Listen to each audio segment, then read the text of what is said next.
Hey, what's going on, guys? It's your boy Nerd Mode On. I officially have a commentary, post-commentary actually, over the Close Quarters map pack that was just released for Xbox Live today. And then I presume, obviously, I think it's PC. I think you guys only have the guns, so this is probably your first chance of actually playing along with the maps. But really, I just kind of wanted to make this commentary to talk about the maps, more or less, how they play out. I know there's quite a bit of videos already on YouTube about it. PS3 obviously had maps and guns, so a lot of the stuff you guys have probably seen has already been revised and already said. But this is coming from an Xbox, standpoint, maybe PC if you guys weren't really into watching the console side. But yeah, without further much, more to say, I'm gonna jump into what I really wanted to say real quick. Obviously, you guys are gonna be noticing that there's no volume with the gameplay. The problem with that is when I transferred the file into the program I use, which is Sony Movie Studio HD, it got screwed up, I guess you would say. It was off by like a second, and I really didn't want to upload something that wasn't completely synchronized. So the volume is going to be completely muted for gameplay, but you guys will obviously be able to hear my voice throughout the commentary proportion, and then I'll give you guys my gist of the map pack, and then maybe I'll let you know if it's worth your money if you haven't already bought premium. But we'll start off with the maps that were included with the DLC. You have Zimba Tower, Dontra Fortress, Operation 925, and then you have Scrap Metal. And I guess I'll talk about each one real quick and kind of give you the gist of how they play out.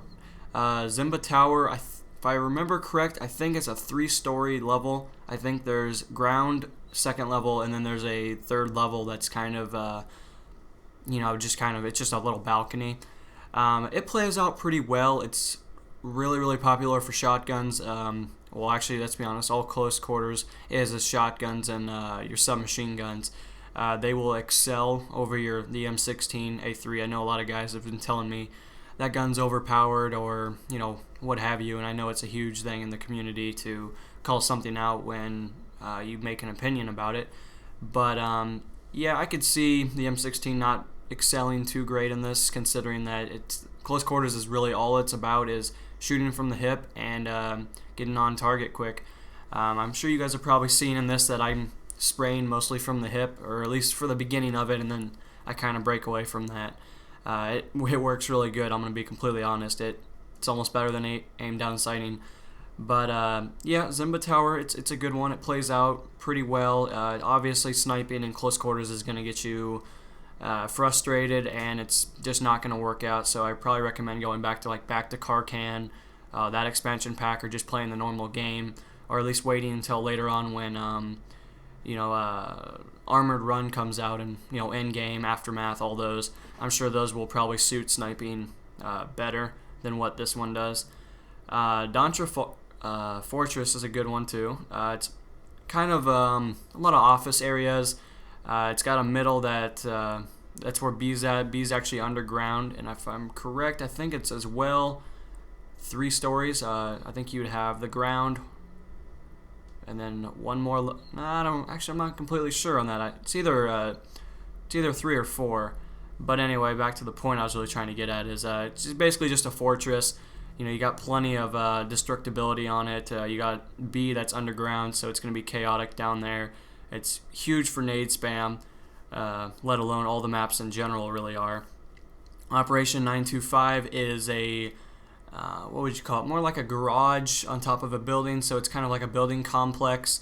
It's mostly office area. I mean, it's great for shotguns. Probably, and just about anything you can really want to do on that map. I think it's going to pretty much suit you pretty well. M16 I don't think would be a horrible choice on it. That's probably one that and Scrap Metal are probably, if you're going to be using the M16, those are probably going to be your best bet. They have some pretty good lines of sight, and I don't think they'll screw you over as much.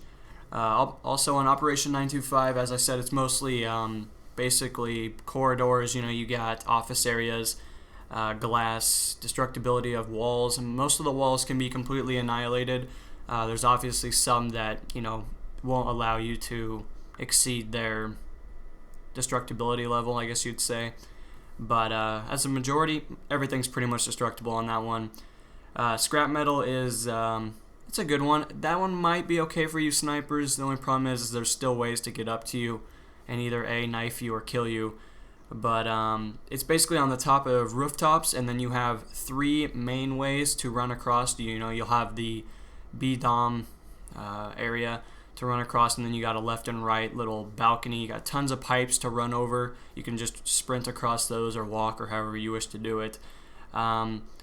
It's not horrible. There's a lot of places for people to kind of camp it out, and a lot of the level is concrete, so destructibility isn't completely everywhere on that level.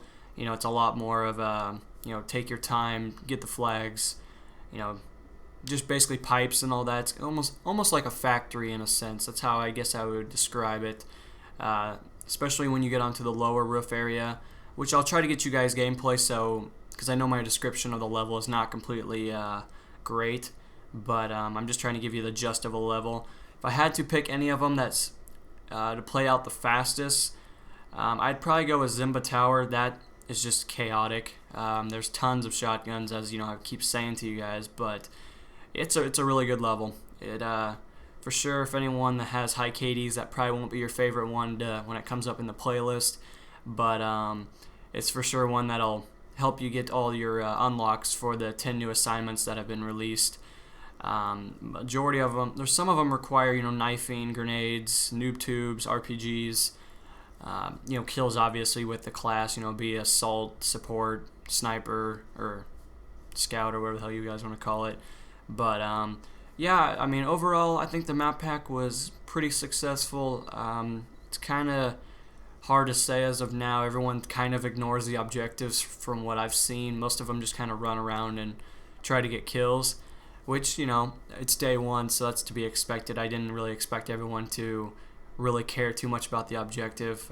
It's a little frustrating in my server right now because everyone just kind of jumps in and runs around and does whatever they want, but it's not too hard to balance teams, and you get objective players on each side, so it's not horrific.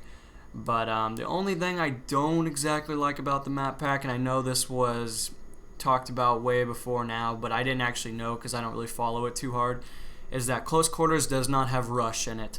And that was pretty heartbreaking to me considering that's all I play. But the new game type called, I think it's Conquest Domination, is basically, it's about as fast as you can get. It's pretty intense at times. It's basically like your Call of Duty Domination with the bleed out effect of playing Conquest. So, it's a lot of fun. I mean, it'll get me by until Armored Run comes out and they actually reintroduce Rush into the series. But overall, I'd say, it's worth a buy. I'd say it's worth your $15 if you're not going to buy the premium service. And if you already have premium, well, hopefully you're enjoying it. I mean, I didn't find anything really, really bad about it. Maybe the Spaz 12 is probably going to get worked on here soon as a weapon.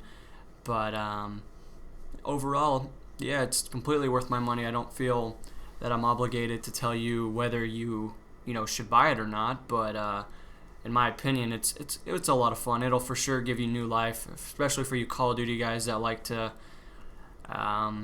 play a little different than I guess the vets do. It'll for sure bring back your Call of Duty sensations, kind of give you that fast-paced gameplay. Obviously, on screen you can probably see I'm running around a lot. Other team was kind of lost.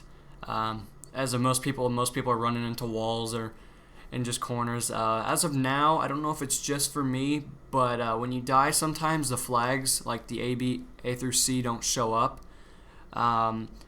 I'm sure they'll fix that, or maybe it's just a glitch on day one. Something didn't get completely rendered out completely, but that's just something I noticed. It's a little frustrating when you start out and the flags are like nowhere to be found. When you like spawn in, one could be above you, and it's just all confusing. You don't actually spawn directly next to a flag.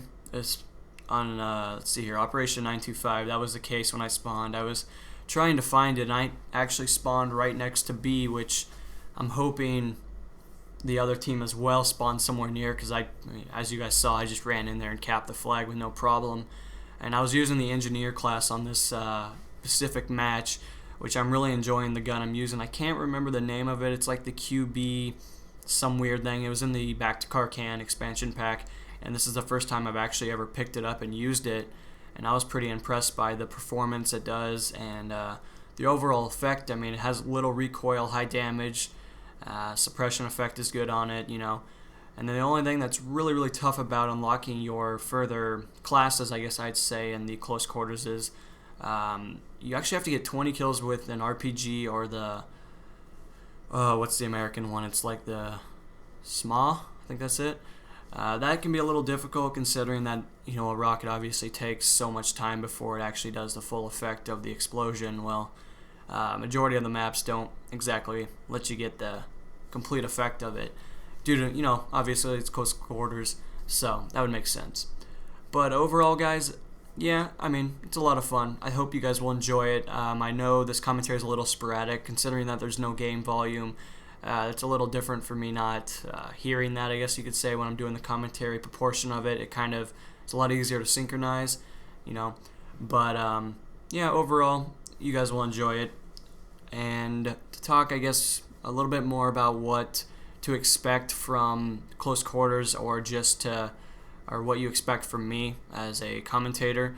I do plan to keep uploading close quarters unless you guys need to see something else. Obviously I've said I'm still working on those weapon reviews. They're not exactly the easiest thing in the world to synchronize and edit, but I hope to release the first one here soon. I know that's not a really specific date, and there's not really one as of now, but I'm putting a lot of effort into them, and I hope you guys will enjoy them when they actually come out. I'm going to try to edit them the best I can with the very little experience I do have in editing. The best thing I can really do for you guys is to cut and crop. But hopefully you guys will enjoy them, and for sure just continue to check back on the channel and see when they're up, and when they're up, hopefully you guys will enjoy them. But the gameplay is actually going to be coming to a close here in the next minute, so I guess I'll give you final thoughts and more or less just what to really expect. If you're going to buy close quarters and you didn't get the premium, just expect it not to be a complete kill whore fest. A lot of people are still learning the maps, and a lot of people are just running blindlessly around the map. There are certain areas that have absolutely nothing to do with the objective on certain ones, and now a lot of this I'm saying is because of the conquest domination. I haven't played the gun game or whatever, Master something, Gun Master, that's what it's called. I haven't played that yet. I don't know if I'll play it. I'm not usually a person that enjoys those very well, but you never know. I might do a live comm on it if you guys request it enough. But I guess, when you guys get it, or if you decide to get it, just expect it to be just like anything else. You're going to have to get used to the map, and the weapons are, they're fairly good. The Spaz 12 is the only one that I find will probably need to get fixed, but I hope you guys enjoyed. I hope to see you in the next installment, and this is Nerd Mode On, signing off. Peace.